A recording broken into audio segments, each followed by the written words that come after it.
Bill Maher slams Maher as the Nero of American politics over wildfires response.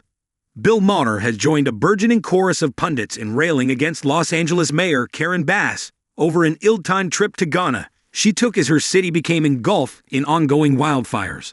The wildfires have devastated Southern California since last Tuesday. More than 40,000 acres have burned, with some 80,000 residents still under mandatory evacuation orders, at least 27 people dead, and over 12,000 structures destroyed per CAL FIRE. Bass reportedly left for Ghana on January 4 to attend the inauguration of the new president on January 7, and the Palisades fire broke out later that day. "I'm sure it's very complicated," Maher said on his show, Real Time Friday. "That's why I pay 13% of my income in this state every year to people who I assumed were working on things like this." Continued. When asked why so many of the hydrants in the Palisades ran out of water, Governor Newsom said, "The local folks are trying to figure that out. Yeah, you gotta do that before the fire."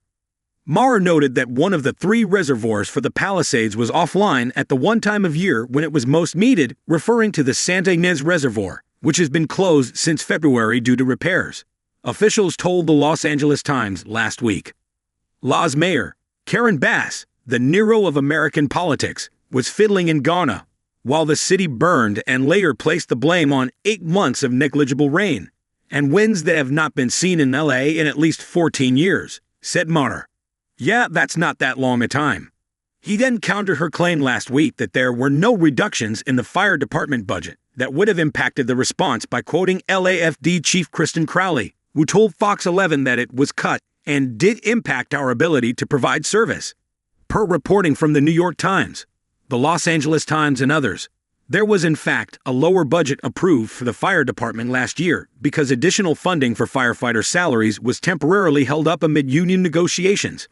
But the reductions in overtime and other resources still severely limited the department's capacity, Crowley reportedly warned. Maher segued into a rant about the department's diversity efforts and suggested Crowley could have been hired because the city wanted a lesbian in that job, echoing similar comments from numerous conservative figures. Orange County Fire Captain Lauren Andrade disputed those charges earlier this week in an interview with Politico, and said there is nobody more qualified for that position than Crowley, who has been firefighting for more than 20 years and has worked her way up. But Maher ultimately appeared most frustrated with the partisanship that emerged during this crisis and the bureaucracy that keeps power lines, sparks from which often cause wildfires, precariously exposed instead of buried underground. "I've heard people say, 'Do you want to pay more taxes to fund this?'" Maher continued. "No. I want you to use the exorbitant taxes you already collect to prioritize it.